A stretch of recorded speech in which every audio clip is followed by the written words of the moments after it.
कुमार को, तेजस्वी यादव को और देश के वजीर आजम नरेंद्र मोदी को, तीनों को बिहार की जनता से माफी चाहनी चाहिए। और तीनों पार्टीज ने मिलकर बिहार की जनता को जो बातें की हैं और जो वादे किए थे और अपनी पॉलिटिकल आइडियोलॉजी की बात की थी, उन सब तीनों ने मिलकर बिहार की जनता को एक बहुत बड़ा धोखा दिया है। और यकीनन इसमें सबसे बड़ा रोल है नीतीश कुमार का। नीतीश कुमार कल तक हमको गाली देते थे कि ओवैसी बी टीम है। अब नीतीश कुमार को शर्म नहीं आती उसी जगह पर जाकर बैठने के लिए जहां पर हम पर इल्जाम लगाते थे।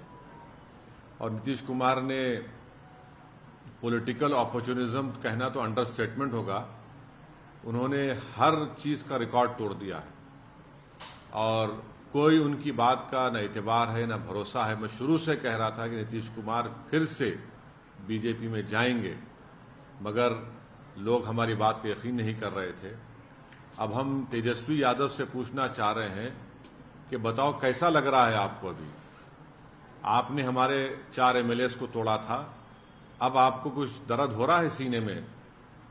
तकलीफ हो रही है आपको अपने भेजे में?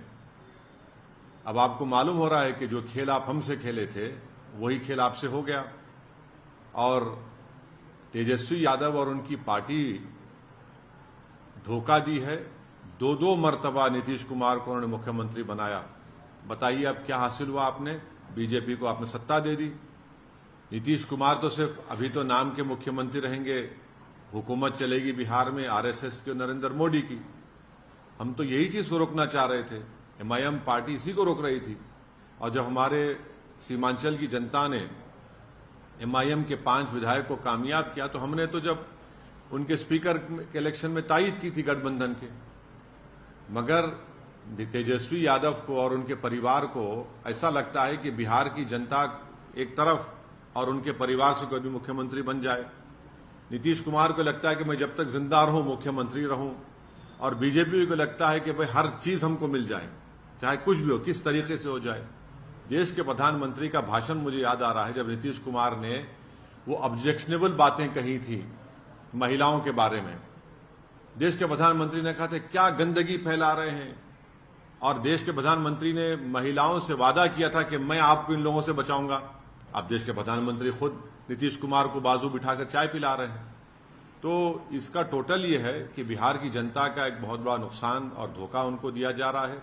बिहार में डेवलपमेंट रुक चुका है, अफसरशाही बढ़ चुकी है, और हम तो शुरू से सीमांचल की लड़ाई लड़ते आए, लड़ते रहेंगे।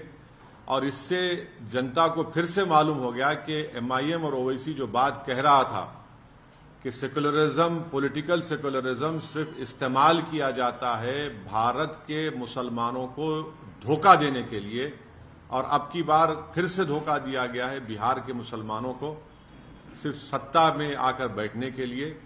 मैं उम्मीद करता हूं कि न सिर्फ बिहार बल्कि पूरे देश के जो अल्पसंख्यक समाज, मुसलमान और जो हमारे सेकुलर जहन रखने वाले हिंदू, ओबीसी और दलित भाई हैं, वो देखेंगे इन चीजों को कि कैसे सेकुलरिज्म के नाम पर चुनाव में तो वोट लिया जाता है और उसके बाद फिर आपकी वोट को ले जाकर आरएसएस और मोदी के झोली में रख दिया जाता है।